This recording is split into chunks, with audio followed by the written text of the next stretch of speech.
Bonjour à toutes et à tous, bienvenue dans cette conférence dont le sujet est comprendre les enjeux du cycle ovulatoire pour la santé des femmes. Je suis Louise Baranek, je suis naturopathe et formatrice en symptothermie. Donc je vous accueille aujourd'hui pour vous parler, voilà, comme je viens de le dire, des enjeux du cycle ovulatoire pour la santé des femmes. Cette conférence va durer un petit peu plus d'1 heure.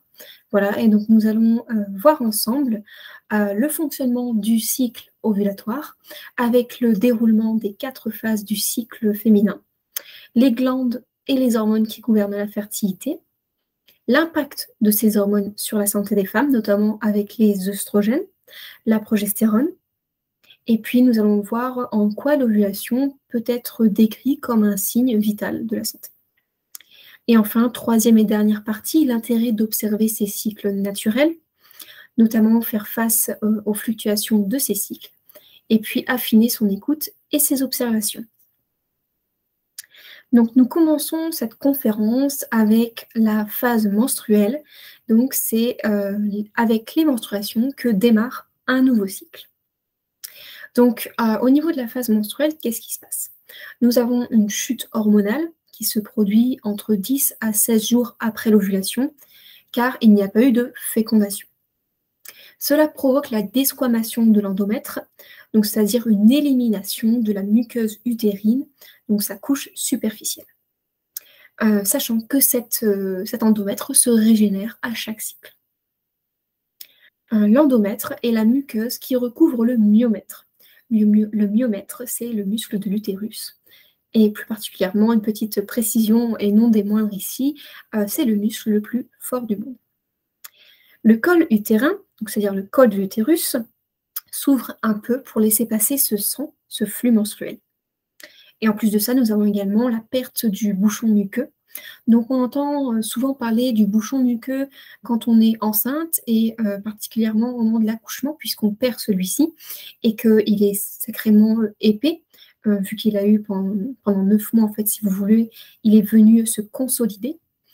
Et en fait, il faut savoir qu'à chaque cycle, nous avons un bouchon muqueux qui se forme pour sceller, fermer le col de l'utérus au cours de nos périodes infertiles. À savoir également, seulement 1/3 de l'endomètre est éliminé. Les 2/3 restants sont réabsorbés par le corps. Alors ici, sur le schéma que j'ai mis sur cette diapositive, on peut voir, donc en l'occurrence ici, 2 grandes phases, donc la phase folliculaire et la phase lutéale. Donc les menstruations, c'est vraiment au tout début du cycle, et donc on voit vraiment que les hormones sont plutôt basses et celle qui domine à la phase menstruelle, éventuellement, voilà, ce serait la FSH. Donc on va en parler prochainement. Voilà. Mais grosso modo, on remarque que les hormones sont plutôt basses et stables pendant cette période du cycle. Alors, au niveau des hormones, donc nous avons les œstrogènes et la progestérone qui sont bas. C'est ce qui provoque la desquamation de l'endomètre, donc les menstruations. En revanche, il y a bien une hormone qui va plus ou moins rapidement se remettre au travail, cela en fonction de la durée de vos cycles. Il s'agit de la FSH. La FSH, c'est l'hormone qui stimule les follicules ovariens. Cette hormone protéique, sécrétée par l'hypophyse, qui est une glande qui se trouve quasiment au centre du système nerveux, va permettre, comme son nom l'indique, de stimuler les follicules ovariens et ainsi préparer la sécrétion des œstrogènes qui sont nécessaires pour la phase suivante du cycle. Au niveau des neurotransmetteurs, donc au niveau de l'activité cérébrale, qu'est-ce qui va se passer? On a le GABA qui domine pendant cette partie du cycle. Il s'agit du neurotransmetteur principal, inhibiteur de l'activité cérébrale. C'est-à-dire qu'il freine l'activité mentale, il diminue la concentration, la lucidité et les fonctions cognitives. Mais à côté, il aide aussi à maintenir une humeur stable et il favorise la sécrétion de l'hormone de croissance, permettant ainsi un sommeil plus réparateur. Au niveau de la composition du sang menstruel, donc ici, le sang menstruel a un pH plutôt neutre, voire basique, alcalin, de 7,2. ce sang n'est pas infertile. Son pH fait qu'il est prospère à la survie des gamètes mâles, donc des spermatozoïdes. De plus, il tapisse les muqueuses vaginales, ce qui veut dire qu'il tempère l'acidité. Sachant que parfois, dans ce sang menstruel peut se cacher de la glaire cervicale. Et donc là, c'est le jackpot idéal pour les spermatozoïdes qui vont pouvoir être nourris et logés en attendant l'ovulation. Sachant que ces spermatozoïdes peuvent survivre 3 à 5 jours dans un milieu favorable. C'est-à-dire qu'il peut y avoir un rapport non protégé avec une éjaculation complète, et du coup des spermatozoïdes qui vont patienter dans les cryptes cervicales, donc c'est-à-dire dans le col de l'utérus, le moment en fait, où l'ovulation va se produire, et ça, en fait, ils peuvent attendre 3 à 5 jours dans le col de l'utérus. Voilà.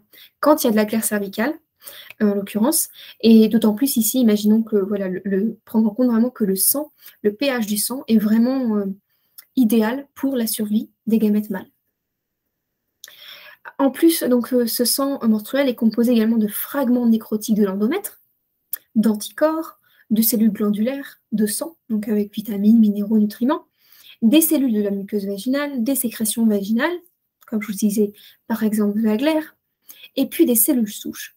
Donc, des cellules souches, ce sont des cellules qui sont capables de se reproduire rapidement et de devenir n'importe quelle autre cellule.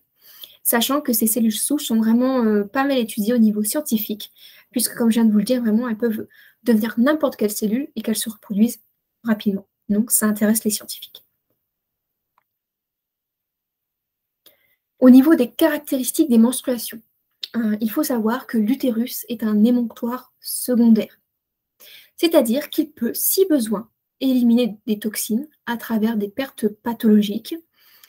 Donc, ces pertes pathologiques, ce sont, c'est toutes différentes sécrétions vaginales, excepté la glaire cervicale, qui, elle, est une perte complètement physiologique, normale et nécessaire. Donc, ces pertes pathologiques peuvent être blanchâtres, verdâtres, jaunâtres et sont nauséabondes, c'est-à-dire qu'elles sentent mauvais. Les menstruations peuvent aussi être une période favorisant l'élimination de toxines, à savoir qu'au cours de cette phase, il a été remarqué que le foie était davantage sollicité. Donc, c'est-à-dire qu'en fait, il travaille plus pendant cette période du cycle. La durée des menstruations varie entre 3 à 7 jours, avec un intervalle, je dirais, régulier, voilà, qui jongle entre 3 à 5 jours. Pardon. La quantité de flux évacué est entre 25 à 80 millilitres. Donc, ça équivaut à peu près à 3 à 4 tampons par jour pendant 4-5 jours. Pour vous donner un autre exemple, 6 serviettes menstruelles par jour pendant les 2 premiers jours de votre cycle, ça équivaut à environ 144 millilitres de sang. Voilà, donc ça permet un petit peu de se rendre compte si on perd trop de sang. Voilà. On a plutôt des menstruations abondantes, voire hémorragiques. La couleur du flux parle de l'oxygénation du petit bassin, donc c'est-à-dire aussi des organes qui s'y trouvent, donc les organes génitaux, et du temps que prend l'endomètre à être éliminé en dehors du corps. Donc c'est très important que nos organes soient correctement oxygénés pour faire correctement leur travail. Et il faut savoir, voilà, pour une notion de rappel, que le myomètre est un muscle et que les muscles, pour éviter les crampes, ont besoin d'être correctement oxygénés. Par rapport à la couleur du flux, un flux menstruel sain doit être plutôt au rouge vif. Si vous observez plutôt un sang qui est rouge bordeaux, voire marron, c'est un sang qui est sous-oxygéné. Voilà. Et donc, il y aura besoin de mettre du mouvement dans votre bassin, entre autres. Les caillots, donc en fonction de leur taille et de leur fréquence, ils traduisent la quantité de progestérone sécrétée au cours de la phase lutéale et aussi du niveau d'œstrogène ambiant. Grosso modo, quand vous avez des caillots de manière assez fréquente et qui sont gros, ça traduit un déséquilibre hormonal entre la progestérone et les œstrogènes. Des caillots qui sont plutôt petits et qui ne sont pas là de manière trop fréquente ne posent pas problème. Alors, les spottings à la fin des menstruations ne doivent pas durer trop longtemps. 1 à 2 jours maximum. Cela peut être signe d'une fatigue utérine, s'il dure plus longtemps, contraction inefficace, fatigue physique, manque de repos. Voilà, grosso modo, si vous avez donc des spottings, ce sont des traces de sang qui ne nécessitent pas spécialement de mettre de protection. Voilà. Donc les spottings, s'ils durent au-delà de 2 jours sur la fin de vos règles, ça peut être un signe en fait d'une fatigue physique, d'un manque de repos et en l'occurrence d'un utérus qui peut être un peu fatigué. Et du coup, il y a des contractions inefficaces. Les menstruations sont censées démarrer de manière fluide et s'arrêter de façon nette. Tous les saignements ne sont pas des menstruations. On parle de menstruation quand il y a eu une ovulation validée au cycle précédent. En symptothermie, on distingue vraiment les deux termes, menstruation et saignement. Pour nous, c'est vraiment quelque chose de différent. Et les menstruations, en fait, comme les saignements, ce sont un écoulement de l'endomètre. Simplement, pour les menstruations, on a validé une ovulation avant, c'est-à-dire qu'on l'a validée avec le double contrôle, c'est-à-dire la prise de température et l'observation de la glaire cervicale. Voilà. Et par contre, parfois, il peut y avoir des saignements, à d'autres moments du cycle, mais il n'y a pas eu d'ovulation validée avant. Et donc, ces saignements sont fertiles à 100%. Voilà. Donc, c'est vraiment à prendre en compte et à faire un peu attention à ça. Sachant qu'aujourd'hui, pour repérer l'ovulation, en tout cas valider qu'il y avait une ovulation qui s'est produite, il y a 2 manières, soit une échographie, soit la pratique de la symptothermie, avec la prise de température et la glaire cervicale. Donc la phase qui suit la période des menstruations, il s'agit de la phase folliculaire, qu'on appelle également phase proliférative œstrogénique.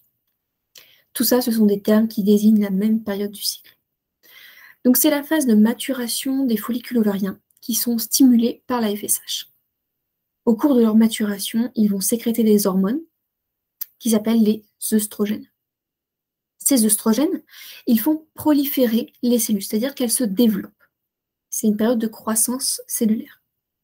Donc pendant ce qui nous intéresse ici au niveau du cycle, on a notamment le développement en fait de la muqueuse utérine, et ça permet aussi la sécrétion de glaire cervicale au niveau des cryptes dans le col de l'utérus. À chaque cycle, c'est entre 10 à 12 follicules par ovaire qui vont maturer. Le col de l'utérus, lui, il va remonter, s'ouvrir et devenir mou, comme les lèvres.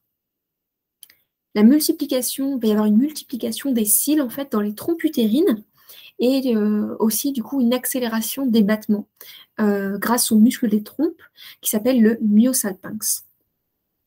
Donc ici sur la diapositive, je vous ai mis une photo d'une coupe interne en fait d'une trompe utérine sur laquelle vous pouvez voir comme des petits poils, des cheveux de bébé. Et donc ça représente le tapis ciliaire qui se trouve à l'intérieur d'une trompe utérine. Ensuite, plus on va s'approcher de l'ovulation, plus la sécrétion œstrogénique va être conséquente, c'est-à-dire plus elle va être élevée, intense. En effet, parmi la vingtaine de follicules en maturation, du coup qui sécrètent des œstrogènes, parmi cette vingtaine de follicules, il y en a un seul qui va dominer le groupe, qui va être l'élu. Et du coup qui va être également porté à pleine maturation pour pouvoir libérer son œuf. Le follicule dominant est le plus réceptif à la FSH. Pourquoi? Parce qu'il possède à sa surface, en fait, au niveau de sa membrane, beaucoup de récepteurs qui captent cette hormone. Et du coup, le fait qu'il réceptionne beaucoup d'FSH, ça fait qu'il grossit plus vite que les autres et que également il sécrète beaucoup d'œstrogènes. C'est pour ça que c'est lui qui domine les autres. Au niveau des neurotransmetteurs, dans cette période du cycle, ceux qui sont vraiment, les plus actifs, ce sont la dopamine, qui permet d'élaborer des projets, qui active le corps et l'esprit. On a également la sérotonine, qui est l'hormone appelée couramment l'hormone du bonheur, du coup qui a un gros impact sur la qualité de notre humeur, et qui favorise le calme, le sommeil et la détente. Et puis l'ocytocine, qui est l'hormone de l'amour, du toucher, du plaisir. Sur le schéma, le deuxième schéma, on peut voir en fait une mise en lien, une mise en corrélation de l'évolution des hormones avec le développement des follicules et également le développement de la muqueuse utérine. Donc pendant la phase folliculaire, comme je viens de vous le dire, en fait, ce sont, du coup, on le voit ici, ce sont les œstrogènes qui vont dominer cette période. Dans le même temps, en fait, on a un développement des follicules qui ont été sélectionnés pour cette ovulation, pour ce cycle-là. Et on a également un épaississement de la muqueuse utérine qui se fait pendant cette période. Alors, les caractéristiques de cette phase proliférative. Donc, elle dure minimum 6 jours. Le corps a besoin d'au minimum 6 jours pour tout mettre en place afin d'accueillir une potentielle fécondation, puis une nidation. Donc, voilà, il a besoin de 6 jours pour créer l'endomètre, sécréter la glaire, faire en sorte que les follicules maturent et qu'il y en ait un qui domine tout le groupe. C'est pourquoi une ovulation spontanée et provoquée n'existe pas chez l'espèce humaine, alors que c'est quelque chose, par exemple, qu'on peut voir chez les lapines. C'est-à-dire que si vous mettez ensemble un lapin et une lapine sous l'effet de l'excitation sexuelle, le corps de la lapine peut déclencher une ovulation. Chez l'espèce humaine, ce n'est pas possible parce que, comme je viens de vous le dire, en fait, il faut au minimum 6 jours pour que le corps puisse préparer le terrain. La phase proliférative a donc besoin de minimum 6 jours et par contre, elle peut durer parfois plusieurs mois. C'est-à-dire qu'elle n'a pas de date de fin. C'est pourquoi en fait c'est la période la plus variable du cycle ovulatoire, car plusieurs facteurs peuvent décaler, retarder l'ovulation. Quand l'ovulation est retardée et décalée dans le temps, du coup c'est la phase proliférative qui, elle, va s'allonger, va s'étirer.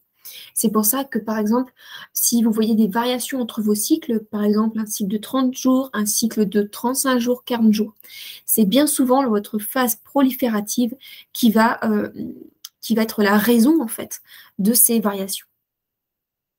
Donc ici, je vous ai partagé quelques facteurs qui peuvent perturber cette ovulation.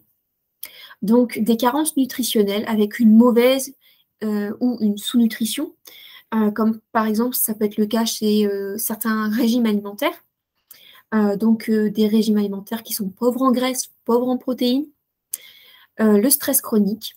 Voilà, donc il y a plein de choses qui peuvent créer chez vous un stress de manière chronique aujourd'hui. C'est vraiment un petit peu le fléau de notre société.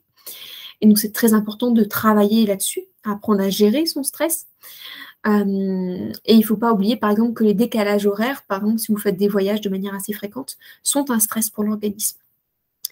La consommation de drogue, la pratique d'un sport intensif et une nutrition qui n'est pas adaptée à côté, qui ne répond pas aux besoins de votre corps. Le manque de sommeil, un choc émotionnel et la prise de certains médicaments.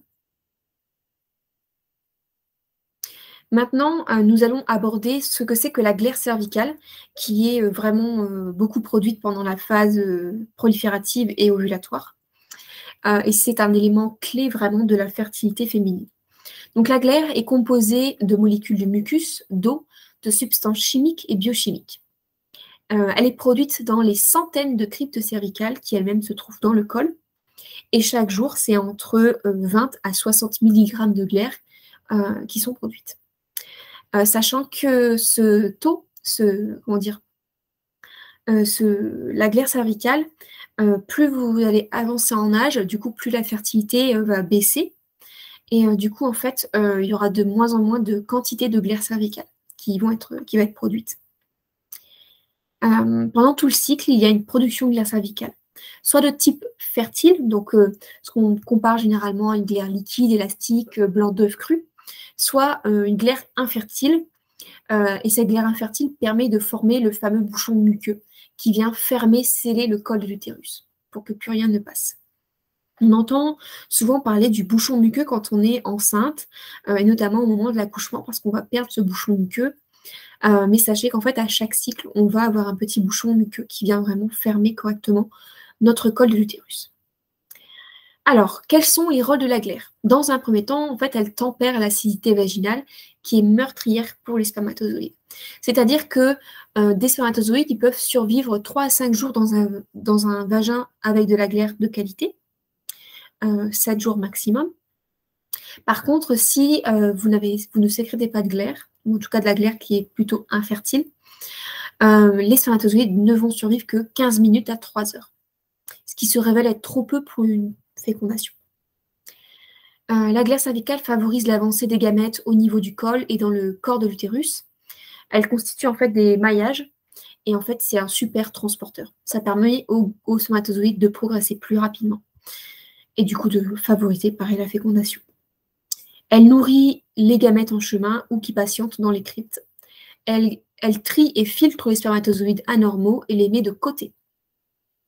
En période infertile, elle forme le fameux bouchon muqueux, fermant le passage du col aux spermatozoïdes, aux bactéries, globalement au corps étranger. Une chose qui est importante à retenir, à savoir, c'est qu'il n'y a pas de fécondation possible sans glaire cervicale de qualité. C'est vraiment un facteur indispensable. Donc sur le schéma ici que je vous partage à l'écran, donc en fait c'est le docteur Audeblade qui a fait de nombreuses recherches sur les différents types de glaires qu'on va aborder juste après. Donc en fait, si vous voulez, depuis le départ, je vous parle de glaire cervicale, mais pour être plus précise, il y a différents types de glaires. Et donc le docteur Audeblade a fait des recherches et publié des travaux là-dessus que vous pouvez retrouver gratuitement sur Internet. Voilà, sous format PDF. Et donc ici, nous avons vraiment une courbe, en fait, différentes courbes de sécrétion de différents types de glaires en fonction de nos niveaux de fertilité ou d'infertilité. Voilà. Et c'est ce qu'on va voir de suite. Donc nous allons commencer avec la glaire gestagénique, donc qui forme le bouchon muqueux et qui est sous l'influence de la progestérone. La progestérone, c'est une hormone qui est infertile, voilà, qui favorise l'infertilité. Donc ici, sur le schéma en haut à droite, vous pouvez voir du coup en fait la glaire gestagénique est représentée par la couleur rouge. Donc en fait, ce sont les cryptes qui permettent de sécréter ce type de glaire-là et qui se trouvent vraiment à la base du vagin. Et donc au niveau du microscope, ça, quand on regarde ce type de glaire au microscope, ça donne des petits points, comme on voit à l'écran. Cette glaire a une fonction immunitaire. Elle est obstruante au corps étranger. Elle est composée de 3 types de cellules, 50% épithéliales, donc des cellules de peau, 50% leucocytes et lymphocytes, qui sont des cellules du système immunitaire. Donc cette glaire, comme je viens de le dire, a un rôle immunitaire car elle protège le tractus génital contre les infections. L'utérus étant la seule porte d'entrée donnant sur le péritoine, c'est vraiment très important pour le corps de protéger cet accès. Le péritoine, c'est une poche en fait dans laquelle baignent nos viscères. Et donc c'est vraiment très important qu'elle ne soit pas attaquée par différents virus ou bactéries. Et donc voilà, comme je viens de vous le dire, l'utérus est potentiellement une porte d'entrée en fait. Du coup, le corps a mis vraiment en place pas mal de choses, dont cette glaire gestagénique qui permet vraiment de protéger ce passage pour éviter qu'il ne soit emprunté par des bactéries, etc. Elle ferme également le col utérin pendant presque tout le cycle, assurant, en plus de sa fonction immunitaire, l'infertilité de la personne. Ce type de glaire n'a pas de forme cristalline au microscope, et il a été remarqué qu'il y avait 2 types de glaire gestagénique, une qui est sécrétée avant le départ de la période fertile, possédant un maillage plus lâche, elle se nomme G-, et également G+, qui est produite après l'ovulation. Voilà. Maintenant, nous allons voir la glaire Loff. Donc la glaire Loff, c'est celle qui est représentée en jaune ici sur le schéma. Et au niveau de la vue au microscope, voilà, ça donne un peu une forme de fougère. Donc il s'agit de la glaire prédominante dans le col. Elle forme des cristaux à angle droit par rapport à la tige principale. Elle sert d'appui à différents types de glaires, comme la glaire string et la glaire pic, qu'on va voir juste après. Elle structure l'endocole et attire les spermatozoïdes de mauvaise qualité afin de les éliminer. C'est un véritable système de filtration. Une petite information que je voulais vous partager également, c'est que tout comme la glaire, en fait, a différentes formes de cristallisation tout au long de notre cycle et de notre fertilité, la salive évolue aussi au cours du cycle ovulatoire. Et elle cristallise en fonction de l'évolution de notre cycle et de notre fertilité également. Voilà. La glaire string, donc, qui est représentée en bleu sur le schéma. Donc, cette glaire donc voilà, est représentée par les cryptes qui sont coloriées en bleu. Et donc, au niveau du microscope, ça donne des canaux. Voilà. Donc, la glaire string fournit un appoint énergétique aux spermatozoïdes de bonne qualité. Elle a la capacité de rendre les spermatozoïdes féconds et améliore leur motilité grâce à un procédé biochimique Ce phénomène s'appelle la capacitation. Donc vraiment, en gros, elle permet de rendre les spermatozoïdes féconds et elle améliore en fait leur manière de se déplacer pour qu'ils se déplacent du coup plus vite et qu'ils atteignent plus rapidement l'ovocyte. Elle donne de l'élasticité à la glaire et elle est vraiment sécrétée quand il y a des taux élevés d'œstrogène. Ce type de glaire occupe la moitié supérieure du col. Elle est présente pendant un nombre variable de jours avant le jour sommet et jusqu'à 3 jours après. Donc en symptothermie, quand on parle du jour sommet, c'est le jour qui est le plus propice en fait, c'est le jour où on pense qu'on a ovulé. Voilà, c'est ça le jour sommet. Et donc grosso modo, en fait, cette glaire string est sécrétée quelques jours avant et quelques jours après. Donc elle est vraiment là autour de l'ovulation. Et elle forme un motif cristallin en aiguille parallèle. Ensuite, pour terminer, la glaire pique, qui est produite dans les cryptes en haut du col de l'utérus. Elle forme des cristaux de structure hexagonale. Donc ici, sur le premier schéma, elle est vraiment sécrétée dans les cryptes tout en haut du col.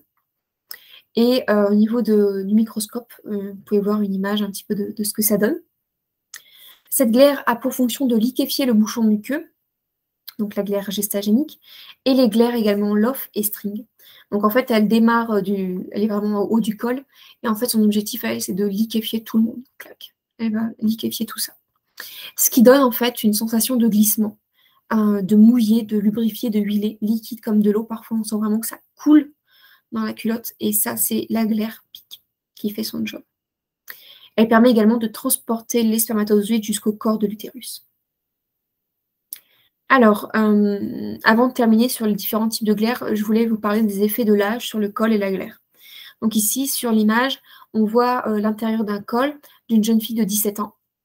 Et donc, ce qu'on peut remarquer, c'est que les cryptes au niveau, pour la glaire pique, en fait, sont vraiment marquées, dessinées. On a également pas mal de cryptes de la glaire string, de la glaire Loff, et on a vraiment un tout petit peu de cryptes pour la glaire gestagénique. Ici, nous avons le même col, mais d'une femme de 47 ans. Et ce qu'on remarque, c'est que les cryptes cervicales pour la glaire pique sont en train clairement de s'effacer.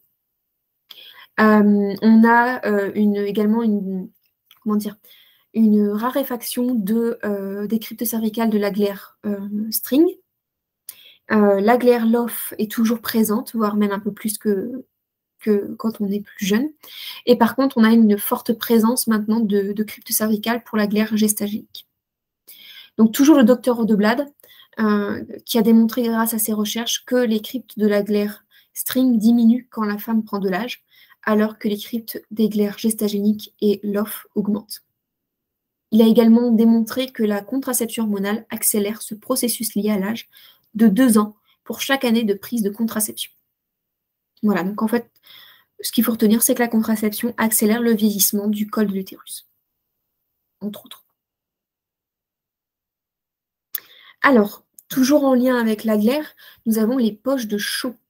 Donc ici, sur le schéma, vous voyez le corps d'un utérus, le col de l'utérus avec les cryptes, le vagin, qui est ici, et puis à la base du vagin, de part et d'autre du vagin, nous avons les poches de Shaw. Les poches de Shaw sont une structure cellulaire à la base du vagin. La fonction de ces cellules est de plus ou moins réabsorber l'humidité qui s'écoule du col utérin. Les œstrogènes désactivent les poches de Shaw afin de favoriser l'écoulement de la glaire cervicale, tandis que la progestérone a une action contraire, c'est-à-dire qu'elle active ces poches afin qu'elles absorbent la glaire cervicale présente. Donc vraiment, ces poches de Shaw sont vraiment très réceptives aux différentes hormones qui sont sécrétées et elles favorisent soit la fertilité quand les œstrogènes sont là, soit l'infertilité quand c'est la progestérone qui domine. Quand la glaire gestagénique est très présente, les autres types de glaire sont peu sécrétés et inversement. Tout cela se résume par un jeu hormonal entre œstrogène et progestérone. Alors maintenant, nous allons voir la phase ovulatoire, qui est clairement le pilier du cycle féminin, dans le sens où tout est mis en place pour que se produise cette ovulation. C'est elle qui préserve l'équilibre physiologique et psychologique des femmes. Les hormones qui sont sécrétées ici sont multiples. On retrouve toujours la FSH et les œstrogènes, et nous allons maintenant découvrir la LH et la progestérone. Cette phase ovulatoire a une durée de 24 heures. On donne 24 heures, c'est une sécurité si jamais il y a une double ovulation, parce qu'en fait, l'ovocyte, lui, il n'est fécondable que pendant les 12 à 18 heures. Donc si l'ovulation n'est pas, si l'ovocyte n'est pas fécondé dans ce laps de temps, donc 12 à 18 heures, il sera phagocyté dans la trompe. C'est-à-dire qu'il va être dégradé par des cellules qui s'appellent les phagocytes et dont le rôle est de faire du nettoyage. Voilà. L'ovocyte va être libéré de son enveloppe folliculaire et de l'ovaire, puis récupéré par une trompe utérine. Dans les trompes utérines, il y a des cellules ciliées, comme on l'a vu, et des cellules glandulaires qui sécrètent un liquide. Ces cellules sont sous l'influence des œstrogènes et de la progestérone. Tandis que les œstrogènes stimulent la prolifération cellulaire, créant ainsi du coup une accélération des battements des trompes, et donc cela permet aux spermatozoïdes d'arriver plus vite à l'ovocyte, la progestérone, elle, inhibe le renouvellement cellulaire des cellules ciliées, en fait, engendrant ainsi un ralentissement des battements des trompes et une arrivée tout en douceur de l'ovocyte fécondé dans le corps de l'utérus, s'il y a eu une fécondation, bien sûr. De la progestérone pour ovuler. Alors la progestérone, si vous en avez déjà un petit peu entendu parler, c'est une hormone dont on parle beaucoup pendant la période progestative, la période lutéale. Mais moi, j'ai découvert qu'on a besoin de progestérone pour ovuler. Et donc, c'est ce que je vais essayer de vous montrer là dans cette diapositive. Donc, pour que l'ovulation ait lieu, se produit une succession de différents pics hormonaux. Donc, nous avons du coup la FSH qu'on a vu au tout début, qui va stimuler les follicules ovariens. Et donc, en l'occurrence, ces follicules ovariens, quand ils vont maturer, ils vont sécréter beaucoup d'œstrogènes. Il y en a surtout un qui va sécréter plus d'œstrogènes que les autres, donc c'est le follicule dominant. On va du coup avoir une sorte de pic œstrogénique qui va déclencher au niveau de l'hypophyse, donc la glande qui se trouve au centre du cerveau. Donc en fait, cette hypophyse, quand elle va sentir que dans le sang, il y a vraiment un taux d'œstrogène élevé, elle va dire « Ok, c'est le bon moment pour libérer la LH ». Ce pic de LH, lui, va engendrer une lutéinisation de l'enveloppe folliculaire en corps jaune. Donc le corps jaune qui est une glande provisoire qui elle-même va sécréter de la progestérone. L'ovulation, elle se produit 24 à 48 heures après le fameux pic de LH. Donc sur le schéma, qu'est-ce que ça donne? Donc nous avons d'abord, vous voyez en bleu, la FSH. Et puis nous avons également les œstrogènes en vert, voilà, qui vont également nous faire un pic. Nous avons la LH en rose. Et en jaune, nous avons la progestérone qui va commencer à augmenter aussi. Voilà. Donc en fait, c'est la sécrétion de LH qui va engendrer la lutéinisation de l'enveloppe folliculaire en corps jaune. Et du coup, quelques heures avant que l'ovulation se produise, on va déjà avoir une première sécrétion de progestérone. Et c'est représenté ici, en fait, sur le graphique par ce petit pont. Voilà. Donc, pour favoriser l'ovulation, quelques idées. Donc, déjà, ce qui est important de savoir, c'est qu'il faut soutenir le foie dans ses fonctions, afin qu'il équilibre les hormones. En effet, l'ovulation va entraîner en fait une forte sécrétion d'œstrogènes. Le foie va être chargé de dégrader ces œstrogènes, afin qu'ils ne restent pas trop longtemps dans la circulation sanguine. Une fois que le foie s'en est occupé, ces œstrogènes vont être acheminés vers les intestins, afin d'être éliminés dans les selles. Donc ici, ce qui est important, c'est de faire attention à ce qu'on ait un bon transit et éviter la constipation, parce que la constipation a tendance à déclencher une réabsorption de ces œstrogènes dans la circulation sanguine, et que ce sont des œstrogènes qui sont extrêmement toxiques. Leur forme est très toxique. C'est pour ça qu'à la base, le corps cherche à les éliminer. Alors, préserver également une hygiène et un environnement stable et sain pour que l'ovulation ne soit pas perturbée. Stabiliser la glycémie, c'est-à-dire le taux de sucre dans le sang, car les excès d'insuline vont inverser le ratio de LH sur FSH, ce qui aura pour conséquence d'augmenter les sécrétions d'androgènes, qui sont des hormones mâles, notamment la testostérone. À savoir que les pics de glycémie entraînent des coups de barre après les repas, qui sont généralement suivis d'envie de manger. Et donc, cela favorise les grignotages à tout va. Et ces grignotages épuisent le foie, pardon, et font également augmenter les niveaux d'androgènes. Donc, les androgènes sont des hormones masculines, et quand elles sont trop présentes, trop sécrétées dans le corps des femmes, ça inhibe l'ovulation. Donc, ça déséquilibre les cycles. C'est ce qu'on peut remarquer, par exemple, chez les personnes qui sont atteintes du syndrome des ovaires polykystiques. Alors, la phase lutéale, c'est la dernière phase du cycle. On l'appelle également sécrétoire et progestative. Une fois que l'ovulation est passée, le corps ne sait pas encore s'il y a une fécondation, mais il va tout mettre en place comme si l'œuf avait été fécondé. Il va alors préparer le nid douillet, l'entretenir, tout ça en attendant le message de l'embryon qui est la HCG. Donc la HCG, c'est une hormone qu'on va chercher à déceler à travers les tests de grossesse urinaire et puis également lors des prises de sang. Si au bout d'une certaine période, ce message chimique n'est pas libéré, le corps va alors déclencher les menstruations. Donc qu'est-ce qui se passe ici pendant cette phase lutéale? L'enveloppe folliculaire est alors devenue le corps jaune, et donc ce corps jaune est opérationnel et il sécrète donc de la progestérone, mais également des œstrogènes. La muqueuse utérine, donc l'endomètre, va se densifier, se vasculariser, afin de créer le nid douillet, la dentelle utérine, et favoriser l'apport nutritionnel grâce aux vaisseaux sanguins qui vont être créés. La phase lutéale a une durée physiologique de 11 à 16 jours. C'est-à-dire que si vous avez une phase lutéale qui dure moins de 11 jours, donc certainement vous êtes carencé en progestérone et ça aura plusieurs conséquences sur vos cycles, notamment des syndromes prémenstruels assez importants, entre autres. Et puis ça pourrait aussi déclencher des fausses couches à répétition si vous avez un objectif de concevoir un enfant. Donc c'est une phase 100% infertile, la phase lutéale. Le col de l'utérus, lui, il va le redescendre, se fermer et devenir dur comme le bout du nez. La glaire cervicale va former alors un bouchon muqueux au niveau du col afin de renforcer sa fermeture. Le vagin va alors retrouver son acidité meurtrière. Les mouvements ciliaires dans les trompes vont ralentir. Et ensuite, du coup, la sécrétion de progestérone atteint son apogée à J+7 après l'ovulation. Ensuite, ce taux diminue progressivement avant les prochaines menstruations. Donc ça, c'est important à retenir parce que, par exemple, si vous êtes suivi pour différents troubles de santé ou alors que vous faites des examens de santé à l'avenir pour évaluer vos taux d'hormones stéroïdiennes sexuelles, c'est important de suivre son cycle parce que souvent, les médecins, globalement, vont dire de faire les examens, les prises de sang à J21. Mais en fait, c'est parce qu'eux, ils se basent sur le fait que les femmes ovulent toutes à J14 et qu'elles ont des cycles de 28 jours, ce qui n'est pas du tout le cas.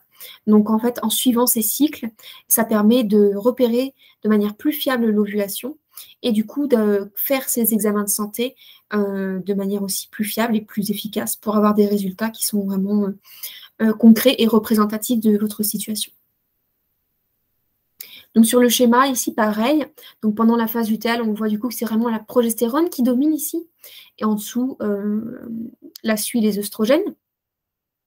Donc on a l'ovocyte qui est libéré, le follicule qui, donc l'enveloppe en fait du follicule, qui est maintenant vide, va se transformer en corps jaune. C'est l'enveloppe du follicule qui se transforme en corps jaune. Ce corps jaune va sécréter la progestérone. Et donc au niveau de l'endomètre, on a une vascularisation qui va se mettre en place, donc vraiment plus de vaisseaux sanguins, de capillaires sanguins qui vont être créés. Donc maintenant, nous allons poursuivre cette conférence avec les glandes et les hormones qui gouvernent la fertilité. Donc nous allons commencer avec celles qui sont vraiment, je dirais, qui sont assez importantes, qui ont un rôle assez plutôt clé dans le déroulement de notre fertilité. Donc il s'agit de l'hypothalamus et de l'hypophyse. Sur le schéma, donc vous avez en rouge l'hypothalamus et en bleu l'hypophyse, donc ici qui s'appelle glande pituitaire, c'est la même chose. Voilà. Donc l'hypothalamus fait partie du système nerveux central qui est situé au cœur du cerveau. Sa fonction est de faire la jonction entre le système nerveux autonome et le système endocrinien, donc nos hormones, notamment via l'hypophyse. Grâce à une neurohormone, donc en tout cas cette neurohormone en fait est vraiment en lien direct avec notre fertilité. C'est l'hormone précurseur, l'hormone mère, s'appelle la GnRH. Donc l'hypophyse est une glande endocrine qui se trouve dans le système nerveux limbique, appelé communément le cerveau émotionnel. Elle travaille de concert avec l'hypothalamus et les ovaires.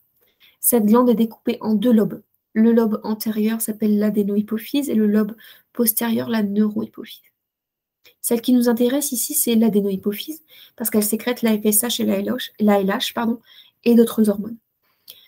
Sachant que ces hormones qui sont sécrétées par l'adénohypophyse sont des stimulines, parce qu'en fait, leurs actions sur les glandes endocrines va être de stimuler celles-ci, afin qu'à leur tour, elles libèrent des hormones. Donc pour reprendre ce qu'on vient de voir, l'hypothalamus sécrète la GnRH, qui va stimuler l'hypophyse au niveau de la FSH et de la LH. Donc l'hypophyse va sécréter la FSH qui va être envoyée aux ovaires. Les ovaires vont envoyer une réponse qui sont les œstrogènes. Une fois qu'il y a un niveau d'œstrogène assez élevé, l'hypophyse va libérer de la LH. La LH va déclencher l'ovulation et du coup la sécrétion de progestérone. Le mécanisme de rétrocontrôle permet aux hormones qui sont alors concentrées dans le sang de contrôler leur propre libération. En effet, l'hypothalamus et l'hypophyse sont sensibles aux variations hormonales et vont alors inhiber ou stimuler au besoin. Donc le rétrocontrôle, c'est quelque chose qui peut paraître assez abstrait, mais c'est un petit peu ce que je viens de vous expliquer. Imaginez en fait que l'hypophyse et les ovaires s'envoient des messages par téléphone. Et bien en fait, ces messages par téléphone, ce sont les hormones qui sont des messagers chimiques. Et en fait, il y a ce rétrocontrôle peut être soit positif, soit négatif, c'est-à-dire soit inhibé, soit stimulé. Et ça, en fait, ce sont nos glandes endocrines qui vont être très sensibles à ces niveaux d'hormones qui sont en circulation dans le sang, qui vont ajuster ces sécrétions. Donc soit elles vont inhiber, soit elles vont stimuler. Et ça, c'est du coup le rétrocontrôle qui est négatif ou positif. La GnRH et la FSH et la LH sont des hormones protéiques hydrosolubles à réception membranaire. C'est-à-dire qu'elles ont besoin de récepteurs sur les cellules pour pouvoir libérer leur message ensuite. Ce sont des hormones protéiques, c'est-à-dire qu'elles ont besoin de protéines pour être créées. Ensuite, nous allons voir maintenant les ovaires et les follicules ovariens.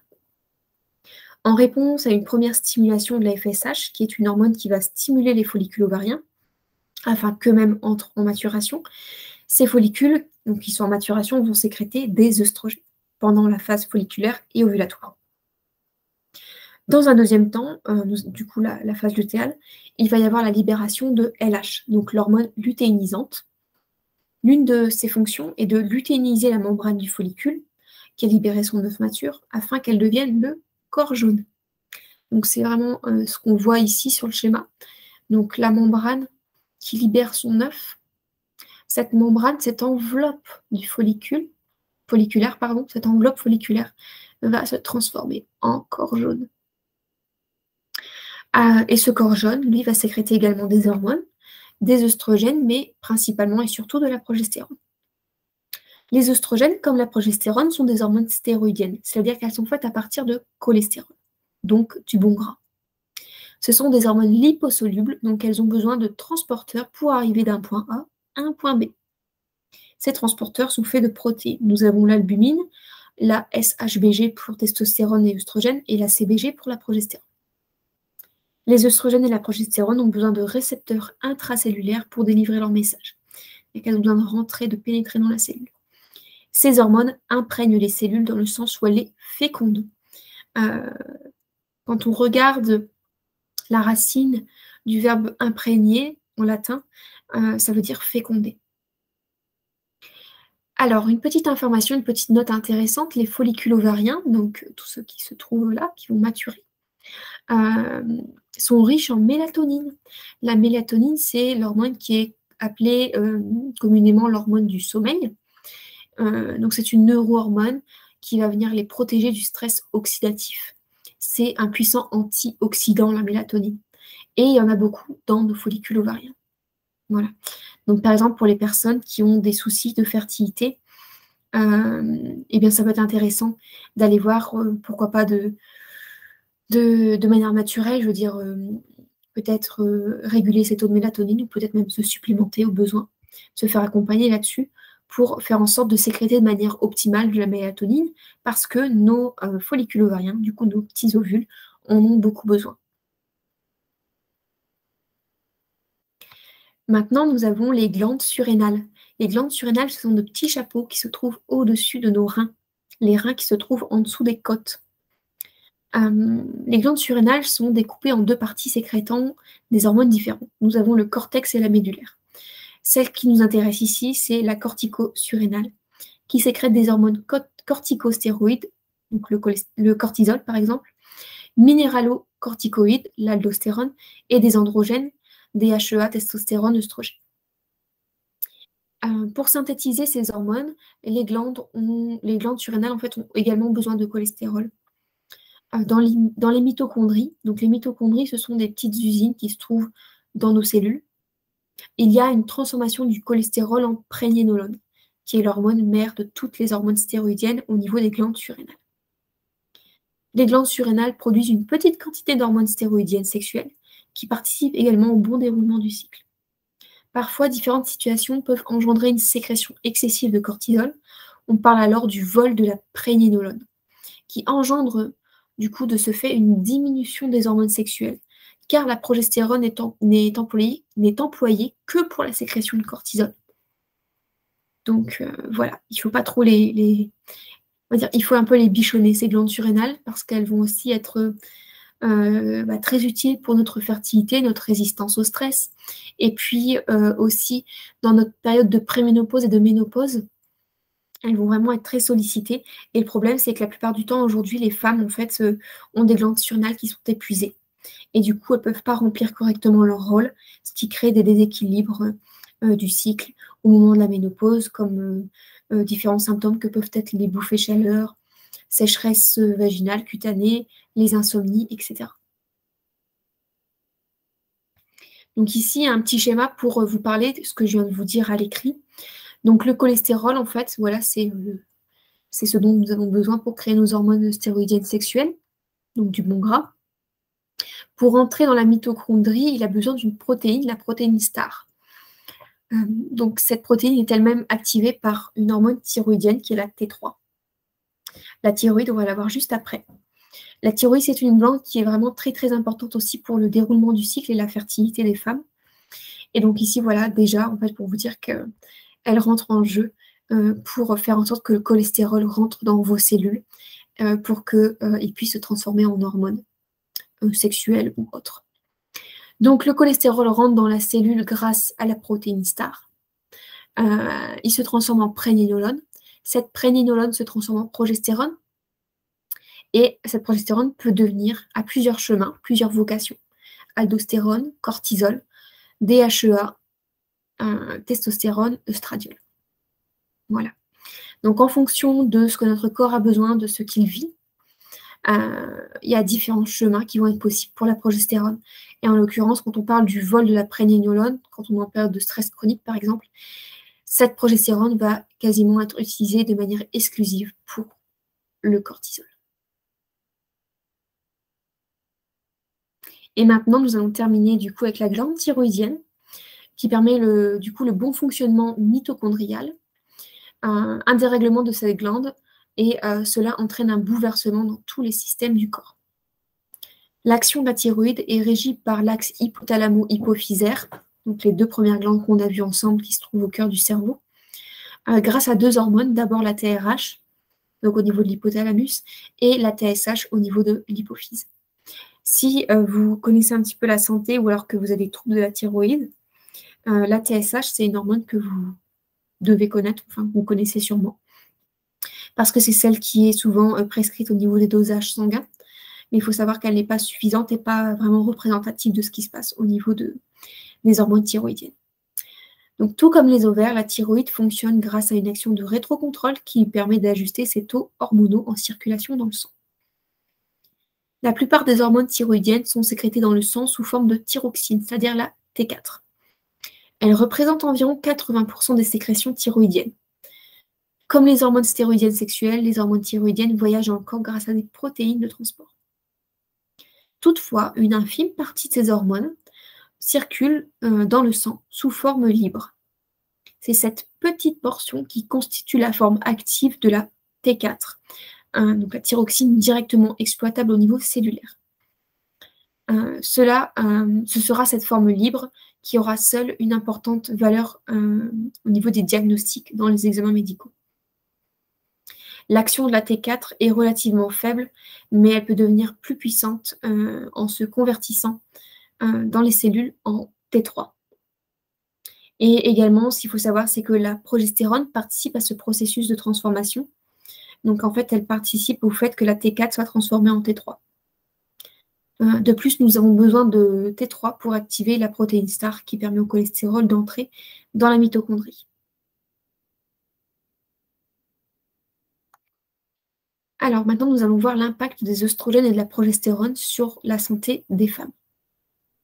Donc, les hormones qui fluctuent, les hormones qui influencent l'ovulation ont également un impact sur le cerveau. Les œstrogènes et la progestérone ont un effet sur le système nerveux central et périphérique, en particulier sur le GABA, la sérotonine, la dopamine et le glutamate. Donc, ces neurostéroïdes régulent différentes zones du cerveau impliquées dans l'humeur, le comportement et la cognition. Ces hormones affectent la reconnaissance des émotions, la consolidation de la mémoire émotionnelle et de la peur. Ces neurostéroïdes pourraient être efficaces dans les traitements des troubles psychiatriques comme la schizophrénie, la dépression, les maladies neurodégénératives comme Alzheimer, Parkinson, sclérose en plaques. Donc en fait, si vous voulez, les neurostéroïdes sont aujourd'hui pas mal étudiés par les scientifiques pour potentiellement aider les personnes qui rencontrent ces problématiques, ces maladies. Les œstrogènes et la progestérone augmentent la vascularisation et les échanges entre neurones dans certaines zones. Il y a également une augmentation du volume cérébral, une activation des mastocytes. Donc les mastocytes, ils ont une action sur le taux d'histamine, donc en gros la réaction allergique. Ces hormones également impactent le métabolisme du glucose et régulent la glycémie. Elles participent activement au métabolisme du zinc et du cuivre. Une sécrétion harmonieuse de ces hormones, donc progestérone, œstrogène, permet une diminution des androgènes et ainsi favorise une jolie peau, de beaux cheveux, des ongles de qualité. Ensemble, elles maintiennent le taux de cholestérol et un poids de forme. De manière un petit peu plus précise, maintenant, nous allons voir les œstrogènes. Donc, les œstrogènes, en fait, on regroupe 3 œstrogènes différents. Donc, nous avons l'œstrone, E1, qui est la forme la plus faible. Une partie est produite dans les ovaires, mais la majorité est sécrétée par les cellules graisseuses via la conversion périphérique. L'œstrone domine avant la ménarche, donc avant les premières règles, et une fois qu'on est en ménopause. Ensuite, nous avons l'œstradiol, E2, qui est la forme dominante et la plus forte. L'œstradiol mène la barque du début de la ménarche jusqu'à la périménopause. Et il est fabriqué dans les follicules ovariens. Et pour terminer, nous avons l'œstriol, E3, qui fait une apparition spéciale au cours de la grossesse. C'est la forme dominante au cours d'une grossesse. Vers la fin, il favorise la formation des canaux galactophores dans les seins et renforce l'effet de la prolactine, qui est l'hormone de la lactation. Et pour retenir un petit peu un moyen mémotechnique, E3 pour mère, bébé, placenta. Au cours de la ménopause, le taux d'œstrogène est bas parce que la femme est en période d'infertilité. Le peu d'œstrogène sécrété proviennent de la conversion périphérique, donc du foie, tissu adipeux des muscles, et des androgènes qui sont sécrétés par les surrénales, parce qu'il y a une conversion qui va se faire à cet endroit-là des androgènes en œstrogènes. Donc voilà, comme je vous disais, l'importance de prendre soin de ces glandes surrénales. Les œstrogènes sont principalement produits dans les ovaires. En revanche, leurs récepteurs se trouvent partout dans le corps, le cerveau, les os, les intestins, etc. Ces hormones ont un effet majeur sur la santé cardiovasculaire et le métabolisme des femmes. Donc sur le schéma, sur le tableau que je vous ai mis ici, donc on voit les différents organes qui possèdent des récepteurs à œstrogènes. Donc à ce jour, nous connaissons 2 types de récepteurs, les récepteurs alpha et bêta, comme on peut le voir ici. Les récepteurs alpha auraient un rôle proliférateur, tandis que les récepteurs bêta agiraient sur la différenciation et la maturation cellulaire. les femmes et les hommes possèdent tous les deux les deux types de récepteurs, mais par contre qui sont répartis de manière différemment en fait, selon les organes dans le corps.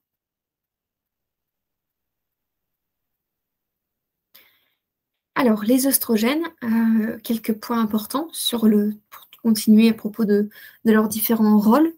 Donc, activation et sensibilisation des neurones à l'action de l'ocytocine et de la dopamine. Ils aident à la production de neurotransmetteurs comme la sérotonine et la mélatonine. Et ils maintiennent la glycémie stable et contrôlent le taux de cholestérol. Également, ils régulent l'inflammation. Ils ont un rôle sur la symétrie du visage et l'attractivité avec les phéromones. Donc, ça favorise les rencontres pour la reproduction. Donc, un super livre qui parle de tout ça, et c'est celui de l'intelligence cachée des hormones de Mary Hazelton. Donc, il y a beaucoup d'études scientifiques dans ce livre. Les oestrogènes augmentent la coagulation, diminuent la tonicité vasculaire. Ils activent les lymphocytes T, donc le système immunitaire adaptatif. Ils ont également une action sur le métabolisme du sodium, donc rétention d'eau et du sel. C'est ce qu'on peut rencontrer, par exemple, en phase lutéale, quand on a un syndrome prémenstruel, c'est-à-dire qu'on a un déséquilibre au niveau du ratio oestrogène-progestérone, donc une domination des oestrogènes pour le coup, comparé à la progestérone. Et donc, on peut avoir une sorte de rétention d'eau, ce qui peut se manifester dans les tensions mammaires, par exemple, ou alors des jambes lourdes. Tout ça, c'est parce qu'en fait, il y a un mauvais ratio entre oestrogène et progestérone. Parce qu'en fait, on va le voir après, mais la progestérone a une action diurétique. Alors, les oestrogènes ont également une action sur le tissu osseux. Donc, ils permettent la réabsorption du tissu osseux ancien. Et une action sur le tissu adipeux parce qu'ils favorisent la création de réserves de graisse. Donc, la progestérone calme le système immunitaire, tandis que les oestrogènes stimulent ces réactions. Par rapport aux maladies auto-immunes, on pourrait réfléchir là-dessus un petit peu. Donc, ce serait possiblement un déséquilibre entre les oestrogènes et la progestérone. Et pour le coup, en fait, on aurait plutôt un excès d'oestrogène, ou alors vraiment une grosse carence en progestérone. Et du coup, cet excès d'oestrogène crée une surstimulation des réactions immunitaires. C'est une question, une piste à explorer. Et ensuite, nous allons voir du coup la progestérone et ses rôles. Donc, l'ovulation est l'unique moyen de sécréter en quantité suffisante de la progestérone. Donc, on l'a vu, dans les glandes surrénales, on peut aussi sécréter de la progestérone, mais c'est vraiment en petite quantité. Et de manière suffisante, la progestérone, pour qu'elle soit sécrétée de manière suffisante, il faut qu'on ovule régulièrement. Donc, la progestérone est nécessaire pour déclencher la rupture du follicule au moment de l'ovulation. Elle permet également le développement du corps jeune. C'est un protecteur cardiovasculaire, stimulateur de la pousse capillaire. Elle a des propriétés anti-androgéniques. Ça, c'est intéressant pour éviter qu'on ait trop d'androgènes en circulation. Prévention des troubles du sommeil et de l'humeur. Prévention du cancer du sein. Apaisement, sédation par l'activation des récepteurs au GABA. Stabilisation de l'axe du stress. C'est également un neuroprotecteur qui augmente le facteur neurotrophique dérivé du cerveau, ce qui engendre une augmentation des réparations des nerfs et du cerveau et une meilleure myélinisation. Ça permet en gros, la gaine de myéline permet à l'influx nerveux d'arriver plus vite, du coup aux informations d'arriver plus vite. On a une diminution de la coagulation, une augmentation de la tonicité vasculaire. Donc la progestérone, grosso modo, peut favoriser, en tout cas peut éviter les problèmes par exemple de jambes lourdes, voilà, parce qu'elle favorise la tonicité des vaisseaux sanguins. Elle a une action d'inhibition relative sur le système immunitaire en vue d'une possible fécondation-nidation. C'est-à-dire en fait ici qu'il faut bien comprendre que l'embryon pour le corps de la femme est un corps étranger. Il n'a rien à faire là. Mais pour la survie de l'espèce, l'intelligence du corps a fait que la progestérone, en sécrétant de la progestérone, cette hormone va faire diminuer un petit peu les défenses, les réactions de notre système immunitaire, afin que celui-ci ne s'attaque pas à l'embryon et pour qu'il puisse se développer jusqu'au bout. La progestérone agit sur le métabolisme du sodium, c'est un puissant diurétique. Elle active les hormones thyroïdiennes. Donc ça, nous, en symptothermie, on le remarque grâce à l'augmentation de la température corporelle, par exemple, pendant la période lutéale. Elle stimule les ostéoblastes, donc c'est-à-dire la régénération du système osseux, ce qui est très important, par exemple, quand on arrive en période de préménopause, ménopause, où souvent se pose la question de l'ostéoporose. Et en fait, pour les femmes qui ont sécrété de manière régulière de la progestérone tout au long de leur période fertile de vie, eh bien, on remarque qu'elles ont moins de soucis d'ostéoporose. Parce que les hormones naturelles ont fait leur travail. C'est également, cette progestérone a également de puissants effets anti-inflammatoires, immunorégulateurs et antiprolifiques, contrairement aux oestrogènes. Donc, c'est pour ça qu'elle a un effet de prévention sur le cancer du sein, cancer de l'endomètre aussi, parce qu'en fait, elle vient calmer le développement cellulaire. Dernier point pour cette deuxième partie, l'ovulation, un signe vital de santé. Donc en décembre 2015, le Collège des obstétriciens et gynécologues américains et l'Académie américaine de pédiatrie ont réaffirmé leur déclaration révolutionnaire intitulée Les menstruations chez les filles et les adolescentes, utiliser le cycle menstruel comme un signe vital. Donc ils y déclarent dans ce papier l'identification des schémas menstruels anormaux à l'adolescence peut améliorer l'identification précoce des problèmes de santé potentiels à l'âge adulte. Il est important que les cliniciens aient une compréhension des schémas menstruels des adolescentes, la capacité de faire la différence entre des menstruations normales et anormales, et la capacité de savoir comment évaluer la patiente adolescente.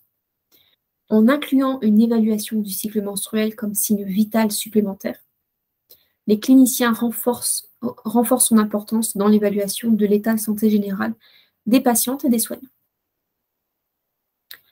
La notion d'exposition cumulative bénéfique au cours de la vie. Donc ça, c'est une étude anglophone. Donc la longévité des personnes ayant un appareil génital féminin est associée à des cycles naturels réguliers, c'est-à-dire à une ovulation régulière et de qualité.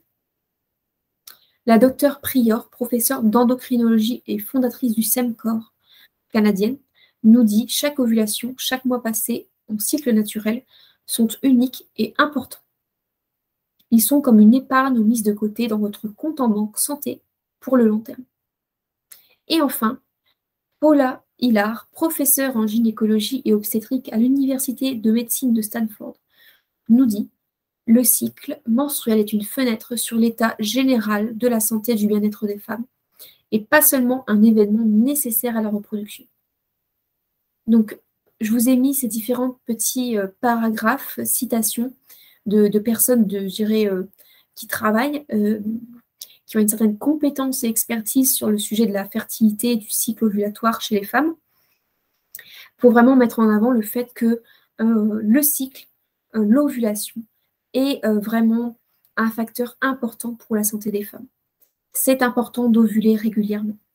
Nous allons maintenant aborder la troisième et dernière partie de cette conférence qui s'intitule « L'intérêt d'observer ces cycles naturels ». Donc la première partie, faire face aux fluctuations de ces cycles. Donc j'avais envie de vous parler du continuum de l'activité ovarienne. Donc ce terme, continuum, explique les différentes variations de l'activité ovarienne qui débutent au cours de la vie intra-utérine et qui sont observées tout au long de la vie d'une femme en réponse à différents facteurs physiologiques, comportementaux et environnementaux. D'après ce raisonnement, dans certaines conditions physiologiques comme la grossesse ou l'allaitement, l'état anovulatoire est considéré comme normal dans le continuum ovarien. Aussi, certaines périodes d'ovulation irrégulières, comme la puberté et la périménopause, peuvent être considérées comme faisant partie d'une transition physiologique. J'insiste ici sur le terme transition physiologique. Dans notre société actuelle, j'ai envie de dire qu'on est assez tolérant sur cette transition par rapport à la préménopause. Donc, du coup, en fait, le fait de passer de fertile à infertile. On compte à peu près une dizaine d'années pour cette transition physiologique. Par contre, au moment de la puberté, on attend des jeunes filles qu'elles observent des cycles réguliers de suite, après leur première menstruation. Alors que le corps a besoin de temps pour s'adapter face à ces différents taux d'hormones qui vont clairement un peu exploser à la tête du corps, comme ça. Et donc, il a besoin de temps pour faire face à ça et pour mettre en place une certaine régularité dans les cycles, une ovulation de qualité avec une progestérone qui va être sécrétée de manière assez suffisante. Alors, ménarche, période fertile et ménopause. D'après une étude datant de 1967, alors vous allez me dire, certes, cette étude n'est pas très récente, mais elle est quand même menée sur 2700 femmes pendant 30 ans. Donc cette étude nous dit que les cycles varient pendant 5 à 7 ans après la ménarche et pendant 10 ans avant la ménopause. Ces chercheurs ont identifié 3 périodes distinctes dans la vie reproductive des femmes. En départ, la post-ménarche. Donc il y a une longueur, je dirais, générale de 32 jours, donc avec un cycle de 32 jours. Par contre, globalement, sur l'étude, on observe un intervalle de 23 à 90 jours. La maturation de l'appareil génital et du cycle pour atteindre son fonctionnement optimal peut prendre jusqu'à 12 ans, d'après la docteure Prior. Voilà, donc on remarque ici qu'il faut à peu près 5 à 7 ans, 12 ans, donc on peut préparer une dizaine d'années, le temps d'observer des cycles réguliers, une fois qu'on a eu nos premières règles. La deuxième période qui a été identifiée s'appelle le middle life, donc le milieu de vie, donc qui a une longueur générale de 29 jours, donc c'est la majorité, on va dire, des femmes qui ont une longueur de cycle à près de 29 jours, mais l'intervalle, lui, peut varier de 23 à 38 jours. Et enfin, troisième période observée, c'est la préménopause, avec une longueur de cycle de 33 jours et un intervalle allant de 22 à 148 jours. Donc c'était important pour moi de vous partager ces chiffres parce qu'en fait, ils sont représentatifs de ce que peut vivre une femme dans sa vie. Et voilà, c'est important de comprendre qu'on n'est pas réglé comme des pendules et qu'en fonction de ce qu'on peut vivre, toutes ces choses vont impacter, influencer nos cycles. Alan Treobar et ses collègues ont démontré dans cette longue étude que les variations du cycle sont chose courante. De plus, l'étude montre que le cycle féminin est assez constant pour une majorité de femmes au cours de leur vie fertile. Le cycle ovulatoire répond à son environnement. Il s'adapte à ce qui se passe dans votre vie. Chaque femme a un cycle unique qui reflète sa santé, sa fertilité et sa vie. Quelques mots sur l'irrégularité du cycle. En fonction des études que j'ai pu lire, il faut compter à peu près plus de 6 à 8 jours entre chaque cycle pour que ceux-ci soient considérés comme irréguliers. C'est énorme comparé à ce qu'on nous apprend, ce qu'on nous dit dans les rendez-vous médicaux. Voilà, c'est vraiment à peu près une semaine entre chaque cycle et là, on peut les considérer comme irréguliers. Mais voilà, si vous avez des cycles de 29, 32 jours, 35 jours, ils ne sont pas irréguliers. Ils sont normaux, tout va bien. Par rapport à l'ovulation, d'après une étude menée sur 1060 cycles sur 141 femmes, cette étude a démontré que 25% de ces femmes avaient leur fenêtre de fertilité entre le 10e et le 17e jour de leur cycle. Mais ce qui ressort de façon dominante dans cette étude, c'est que l'ovulation se produit entre le 10e et le 23e jour, avec un intervalle à J15. Aujourd'hui, il nous est impossible de prévoir le jour J de l'ovulation. Celui-ci est variable d'un cycle à un autre, en fonction des différents perturbateurs qu'on peut vivre, rencontrer. Ce qu'il faut savoir, voilà, on ne peut pas le prévoir à l'avance, ce jour de l'ovulation, mais par contre, avec par exemple la pratique de méthodes d'observation du cycle, on peut repérer notre période fertile dans laquelle se produit l'ovulation, avec de l'expérience et de la pratique. Alors, affiner son écoute et ses observations. Commencer à pratiquer une méthode d'observation du cycle n'est pas toujours une chose facile. Elle peut être perçue comme une charge mentale supplémentaire dans notre quotidien qui est déjà bien chargé la plupart du temps.